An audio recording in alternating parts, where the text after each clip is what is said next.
Jim Harbaugh. I've talked about this before, but John, he's the Chargers head coach. We all hopefully know that. What he's done in his career and what he's doing right now ties right back to what he started with at the University of Michigan. He was a quarterback at Michigan. I was a linebacker at Minnesota. We're exactly the same age. Played against each other for 4 of the 5 years we were there, right?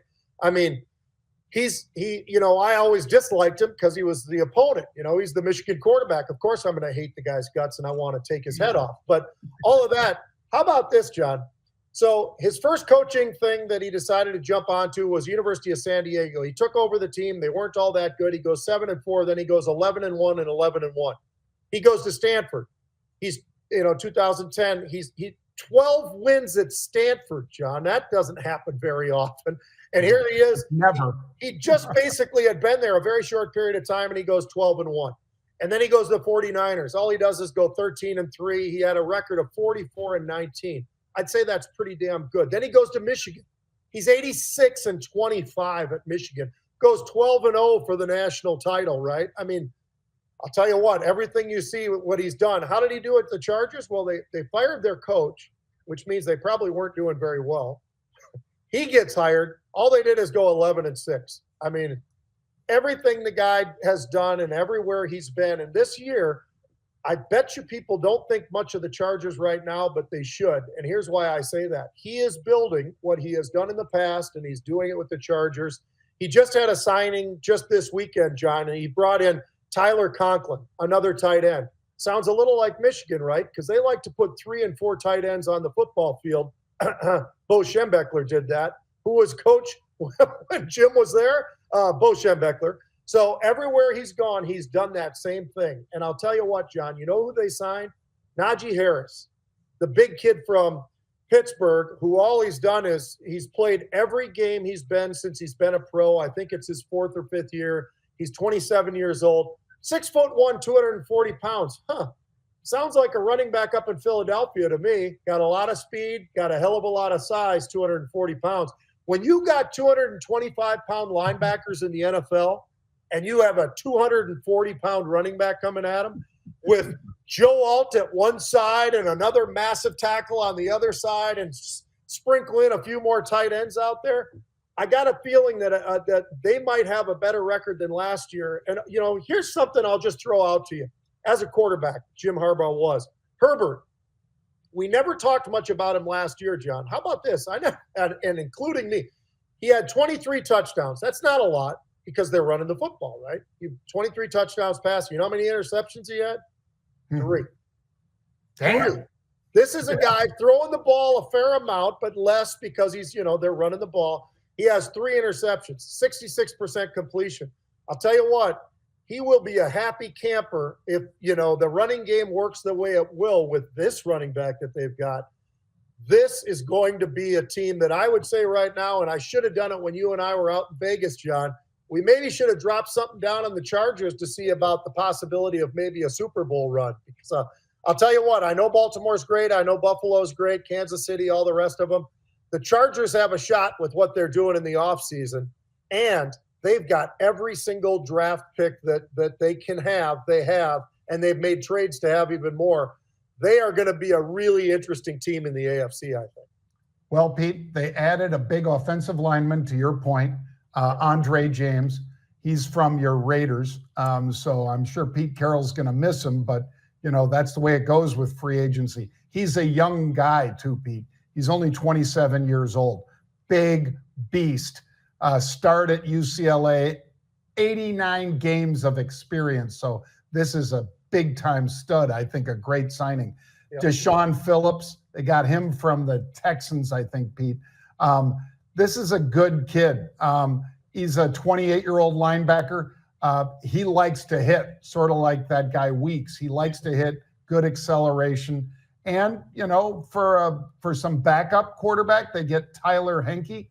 I'm not saying he's going to beat out Justin Herbert. Nobody is on that team, Pete. But it's good to have a solid backup, and now they have that, which they may not have had in the past, Pete. And then Deshaun Hand, this is another guy that, if you can get a guy like this for the defensive line, I like it. And even though they had to, they had some issues that they had to address on the cap side so that they couldn't sign some of the players they wanted to retain. I think getting some of these players in those key roles is going to make them exactly what you said.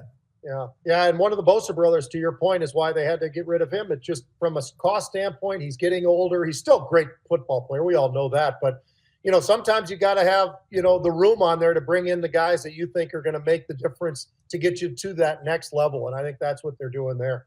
John, as far as, by the way, we almost had Pete Carroll at the daggone 10X. Unfortunately, I gave him a call because I played for him when he was at the Vikings. And I said, hey, any chance that you could come over here and maybe speak to the guys at the 10X Rebellion thing or whatever? And he said, I'd love to, but I'm on a plane right now. I wonder if that was commercial or private. But anyway, he's on a plane right now. He says, I won't be back till Sunday, but I could come over Sunday. I said, well, it's a Saturday deal, so it's not going to work out.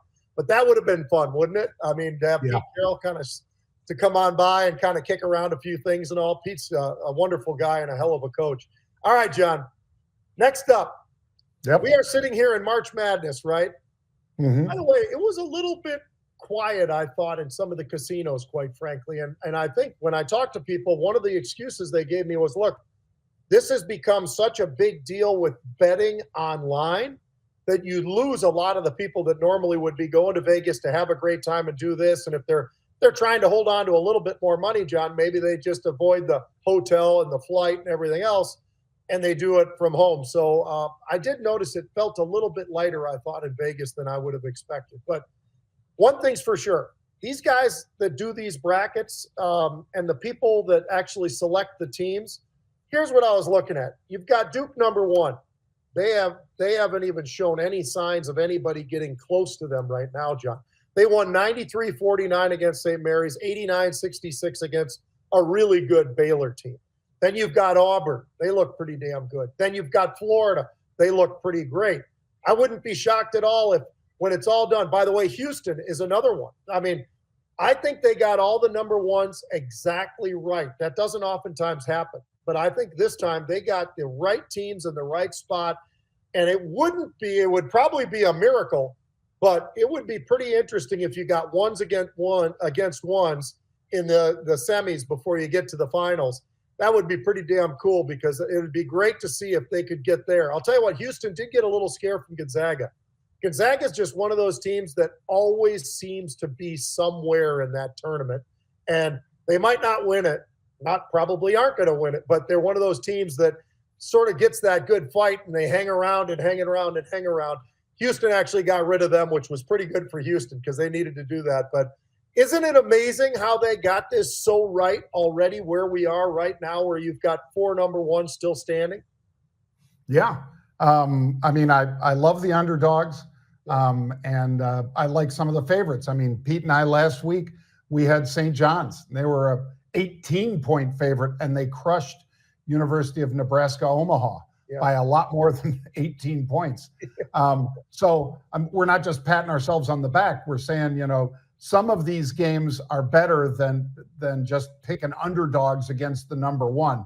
Every once in a while, one gets knocked off. And of course, even though St. John's played great against UNO, not really quite the same team showed up for the Arkansas Razorbacks, Pete. But luckily, we didn't have that one.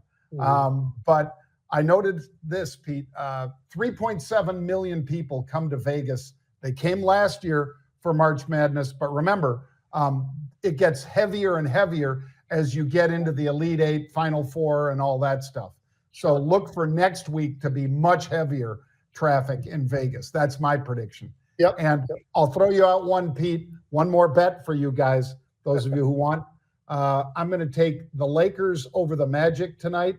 And I know it's at the Magic and it's a 3 or 3.5 point game and they're on the road, but I'm still saying that it's not my bet on LeBron. It's my bet on the kid from Dallas. Yeah. And I think he fills it up down there in Orlando, Pete. So I'm going to give the 3 or 3.5. I totally agree with you. I really like that pick as well. I know we kicked around some other names out there, Timberwolves in Indiana, and that's a tough one. Indiana and the Timberwolves are almost identical looking teams in a lot of different ways. Yeah. Although Anthony Edwards is still one of my favorite players, I think, within the NBA right now. He's unbelievable. I like that bet, though, the bet you had. I think that makes a lot of sense. I like LA. He has made such a difference in who that team is now that I know we all know it's still LeBron's team, whether we like him or not or whatever. It's still his team. He's still the leader. He's all those things. But I'll tell you what, they don't really necessarily always even need him.